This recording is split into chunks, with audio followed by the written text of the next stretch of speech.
세상 사람들이 볼 때에는 예수님은 아버지를 모르는 존재가 되어버린 거예요. 아버지가 분명히 요셉인데 요셉의 아들이 아니니 이 얼마나 비참한 존재냐라는 것입니다.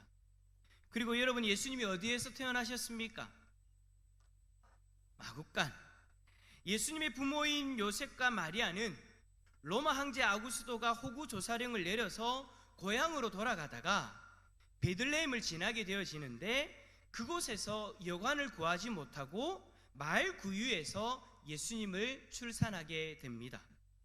어찌 보면 너무나도 황당하고 비참한 환경에서 예수님은 태어나신 것이죠.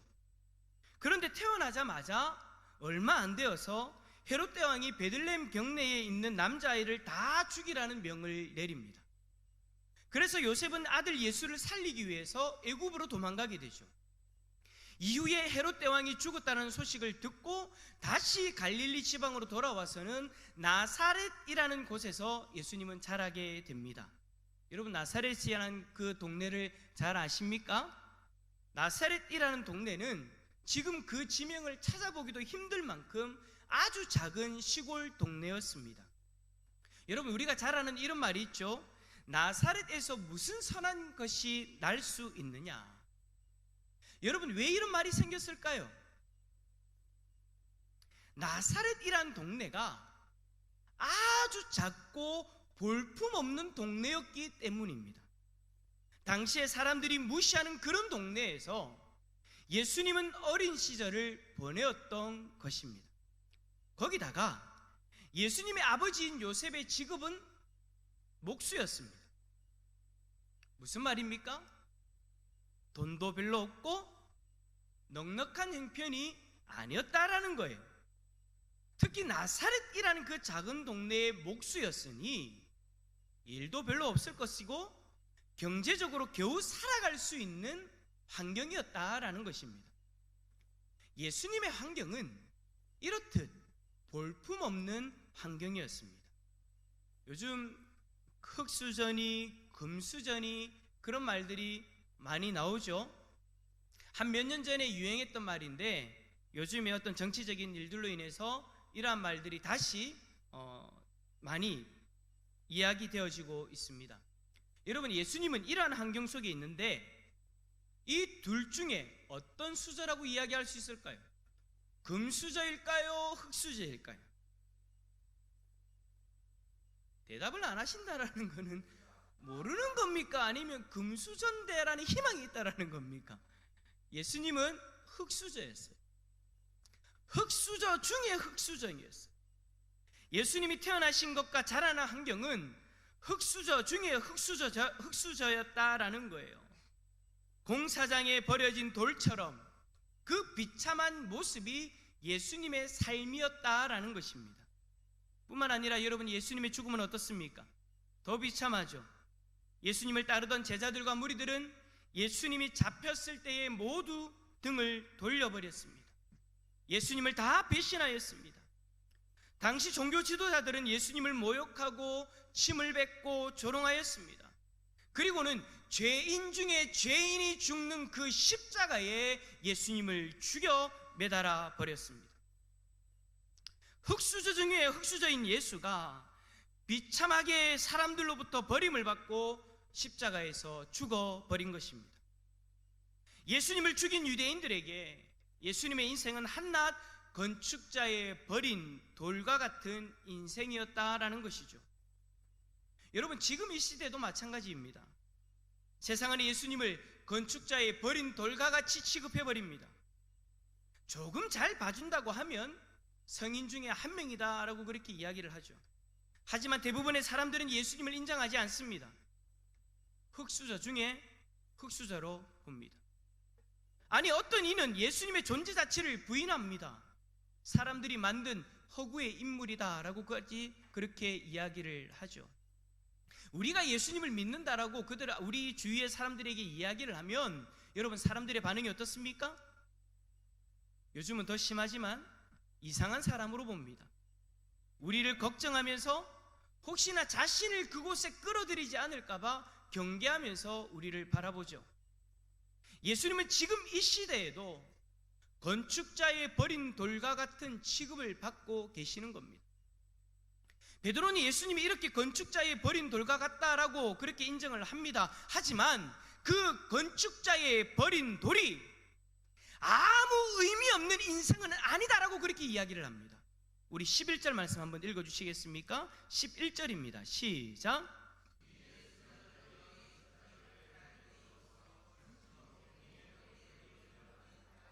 아멘.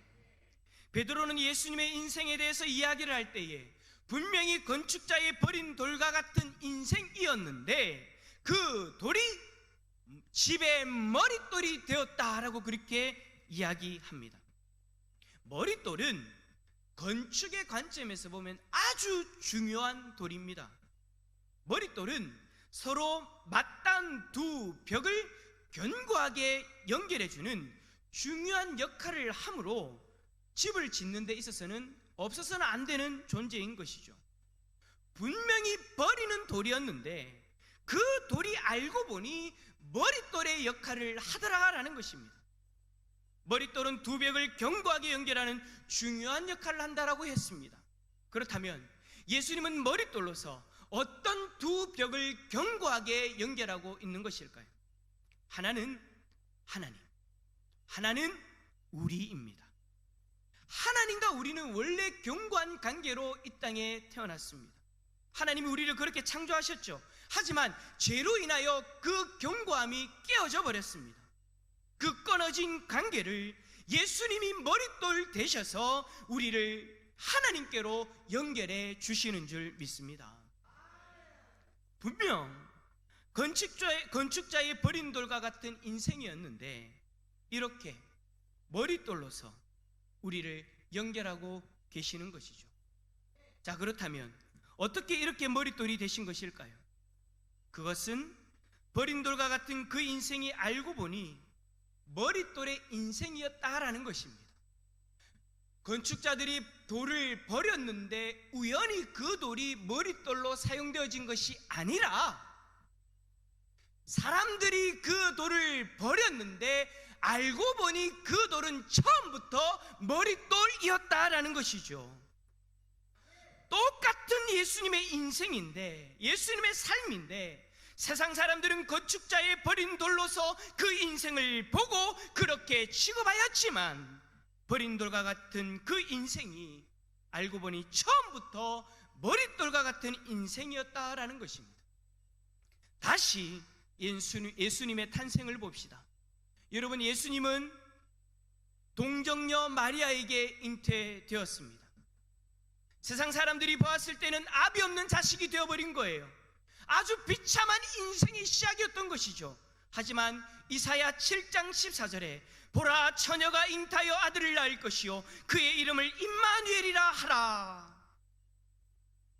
성경은 우리의 구원자에 대해서 예언을 하고 있는데 아비 없는 자식의 비참한 인생이 아니라 말씀의 예언대로 처녀에게 잉태되었다라고 그렇게 말씀하고 계시는 것입니다. 또한 여러분, 베들레헴으로 지나가는 길에 여간을 잡지 못해서 어쩔 수 없이 말구유에 예수님이 나시는 비참한 상황이었는데 미가 5장 2절 말씀에 베들레헴 에브라다야, 너는 유다 족속 중에 작을지라도 이스라엘을 다스릴 자가 내게로 나올 것이라. 그의 근본은 상고에 영원에 있느니라. 성경은 우리의 구원자가 베들레헴에서 나실 것을 말씀하고 있는 겁니다. 우연히 고향으로 가다가 우연히 베들레헴에서 들어간 것으로 이야기하는 것이 아니라 이미 성경은 베들레헴에서 예수님이 나실 것을 예언하고 있었다라는 거예요. 그리고 여러분, 구유에서 나셨습니다. 말구유에서 나셨습니다.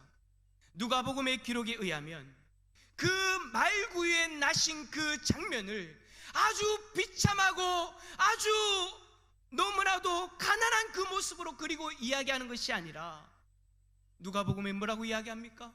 수많은 천군 천사들이 내려와서 하나님을 찬양하였다라고 그렇게 이야기를 합니다. 사랑하는 성도 여러분, 분명 세상 사람들이 보았을 때는 버려진 돌과 같은 비참한 출생이었는데 실상은 하나님과 예수님을 연결해주는 머릿돌인 우리의 구원자였다라는 것입니다. 여러분, 예수님의 자라시는 환경은 어땠습니까? 분명히 목수의 집안에서 힘들게 자라나는 흙수저의 인생이었습니다.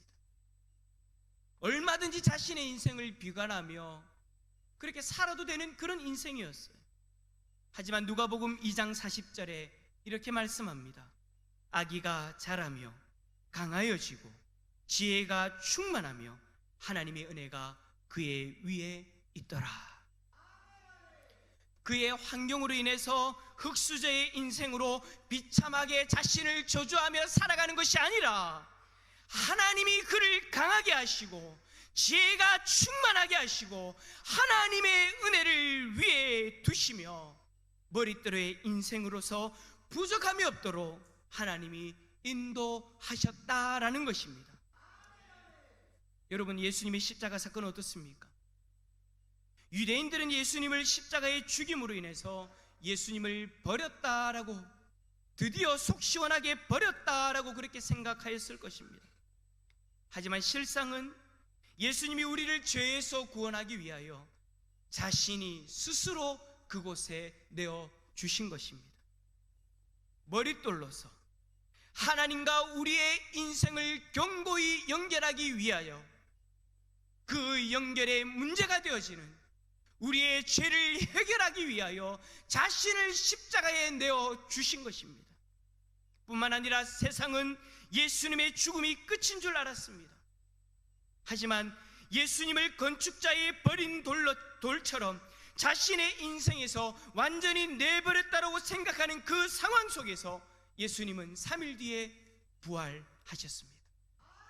부활의 예수님을 만난 베드로와 제자들은 오늘 말씀을 통해 부활하신 예수님을 증거하고 있는 것이죠. 예수님은 너희 건축자의 버린 돌로서 짐 모퉁이의 머릿돌이 되었느니라. 세상 사람들이 예수님의 이야기를 할 때에, 예수님의 인생을 볼 때에 건축자들의 버린 돌과 같은 인생이었습니다. 하지만 성경은 분명히 이야기합니다. 예수님의 인생은 버려진 돌이 아니라 실상은 머릿돌이었다. 사랑하는 성도 여러분, 여러분에게 예수님은 어떤 존재입니까? 건축자들의 버린 돌과 같이 아무런 의미 없는 존재이지는 않습니까? 이 자리에서 예배를 드린다고 우리가 앉아있지만 예배를 받으시는 주님을 바라볼 때에 아무 의미 없이 이 자리에 여러분들이 앉아 계시지는 않으십니까? 만약 아무 의미 없이 이 자리에 계신다면 여러분에게 예수님은 건축자의 버린 돌과 같은 존재인 거예요. 똑같은 예수님의 인생을 바라볼 때에 어떤 이들에게는 예수님은 머릿돌과 같은 존재이지만 어떤 이들에게 건축자의 버린 돌과 같은 존재이듯이 예배 자리에서 똑같이 예수님을 우리가 바라보고 있지만 어떤 이에게는 머릿돌과 같은 존재로서 예수님이 다가올 테지만 어떤 이들에게는 버린 돌과 같은 그런 존재로 예수님이 다가올 수도 있습니다. 예수님이 머릿돌로 인정되어지면 예수 그리스도를 통해 하나님 앞에 온전히 나아가서 하나님을 경험하고 하나님께 온 마음과 정성을 다해 예배를 드리기 위해 이 자리에 여러분들은 임하고 계실 겁니다. 하지만 예수님이 건축자의 버린 돌과 같은 존재로 여러분에게 다가오는 분들이 있다면 아마 이 예배의 자리에서 예수님의 존재를 의식하지 않은 채 그냥 앞에 있는 한 목사를 보는 것밖에 되지 않을 거예요. 찬양을 하면 노래를 잘하네 못하네, 기도를 하면 우리 장로님 기도 잘하시네 못하시네, 목사가 말씀을 전하면 오늘 김옥일 목사 머리 왜 저래 잘랐노, 그렇게밖에 보지 않으실 거예요. 건축자의 버린 돌과 같은 존재로 여러분들이 예수님을 바라본다면 그냥 여러분은 예배를 구경하는 구경꾼으로 이 자리에 앉아 계실 것입니다. 여러분에게 예수님은 어떤 존재입니까? 건축자의 버린 돌과 같은 존재입니까? 아니면 머릿돌과 같은 존재이십니까? 여러분, 똑같은 사물을 바라보고 똑같은 사람을 바라보아도 그 사람을 바라보는 마음과 그 사람을 바라보는 환경과 정보에 따라서 우리는 서로 다르게 바라볼 수 있다라는 것입니다. 요즘 여러분 우리나라의 정치를 보십시오. 우리나라의 정치가 그런 거지 않습니까? 똑같은 사건이 있는데 한쪽에서는 긍정적으로 이야기를 하고 한쪽에서는 완전히 부정적으로 이야기를 합니다. 예수님을 바라보는 것도 똑같다라는 거예요. 똑같은 예수님을 바라보고 똑같은 예수님의 인생을 바라보는데 너무나도 다르게 이렇게 바라보시오. 그런데 여러분, 우리가 기억할 것이 있습니다. 예수님을 건축자의 버린 돌로서 바라보는 인생과 예수님을 머릿돌로 바라보는 그 인생의 결과는 완전히 다르다라는 것입니다. 예수님을 머릿돌로 바라보는 인생은 하나님과의 관계가 회복되어져서 천국 백성으로서 천국을 바라보며 이 땅에서 천국의 기쁨을 누리며 살아가는 복된 인생인 줄 믿습니다. 하지만 건축자의 버린 돌로서 바라보고 있는 인생들이 있다면 그 인생은 천국의 기쁨을 누리지 못하는 아주 안타까운 인생이 되는 것이지요. 사랑하는 성도 여러분, 똑같은 예수님을 바라보는데 이렇게 나누어지는 이 모습이 얼마나 가슴 아픈 현실입니까? 더욱이 이 예배의 자리에서 하나님을 바라보고 예수님을 바라본다고 하는 이 예배의 자리에서 똑같은 예수님을 바라보고 있는데 그 마음이 다르다면 이 얼마나 비참한 현실입니까? 저는 우리 모든 성도님들이 예수님을 바라보실 때에 모퉁이 돌로서 바라볼 수 있기를 바랍니다. 겉으로 드러나는 예수님의 그 모습만 바라보는 것이 아니라 그 예수님을 위한 하나님의 말씀을 바라볼 수 있기를 원합니다. 그 말씀을 통하여 이루어진 하나님의 말씀을 바라볼 수 있기를 원합니다. 우리의 구원자로 오신 예수 그리스도를 우리의 구원자로서 믿을 수 있는 복이 여러분에게 있기를 축복합니다. 뿐만 아니라 여러분, 우리의 인생도 마찬가지입니다. 우리의 인생을 바라볼 때에도 이 두 시선으로 나누어집니다. 겉으로 드러나는 환경을 바라보게 되면 버려진 돌과 같은 인생들이 얼마나 많이 있습니까? 자신의 인생을 흙수저의 인생이라고 비관하며 살아가지요. 하지만 여러분, 우리는 겉으로 드러나는 환경에 우리의 시선을 두어서는 안 됩니다. 우리는 우리의 삶에 역사하시고 인도하시는 하나님의 뜻과 하나님의 손길을 바라볼 수 있어야 되는 것입니다. 하나님은 분명히 우리 각자의 인생에 하나님의 분명한 목적을 두고 계신다라고 말씀하셨습니다. 머릿돌 되시는 예수 그리스도를 믿고 예수님을 따라가는 인생은 하나님께서 복되게 하시고 하나님의 뜻을 이루어가는 귀한 자리로 인도하신다는 것을 믿음의 눈으로 바라볼 수 있기를 축복합니다. 예수님을 건축자의 버린 돌과 같이 바라보는 시선은 하나님의 뜻과 하나님의 손길을 바라보지 못하였기 때문입니다. 그렇기 때문에 예수님을 버린 돌과 같이 바라보았던 것이죠. 하지만 우리는 다릅니다.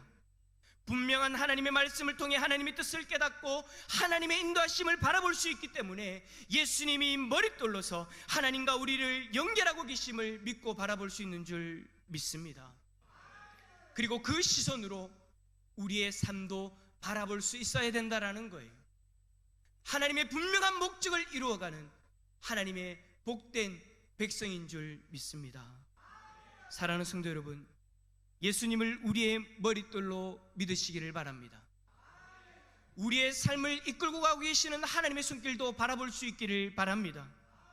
하나님과 우리를 견고히 연결하시는 예수 그리스도를 통해서 하나님과 함께하는 복된 인생들이 다 되시기를 예수 그리스도의 이름으로 축원합니다.